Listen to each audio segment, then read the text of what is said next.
শহীদ রাষ্ট্রপতি জিয়াউর রহমানের কর্মীদেরকে বুকে আগলে ধরে রেখেছেন, তাদের সুখ দুঃখের কথা শুনেছেন, মামলা হামলার খবর নিয়েছেন।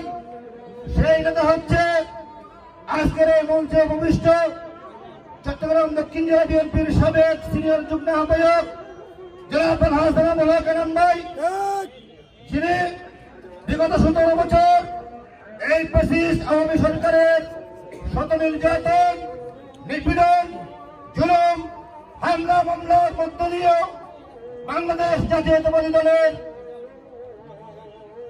তথা জিয়া পরিবারের অসংখ্য নেতৃবৃন্দদেরকে এই পটিয়া উপজেলা এবং পৌরসভায় যিনি বুকে আগলে ধরে রেখেছেন। আজকে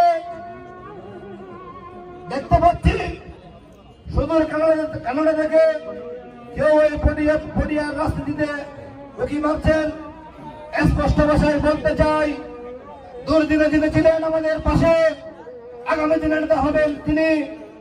দুর্দিনের আলম ভাই, আমরা তোমায় বলি নাই, আগামীতে যে নির্বাচন হবে সেই নির্বাচনে ধানের শীষের প্রতীক তথা হাসান আবুল কালাম ভাইকে এই পটিয়া থেকে বিপুল ভোটের মাধ্যমে এমপি নির্বাচিত করে আমরা বাংলাদেশ জাতীয়তাবাদী দলকে এই পটিয়ার আসনটিকে উপহার দিব।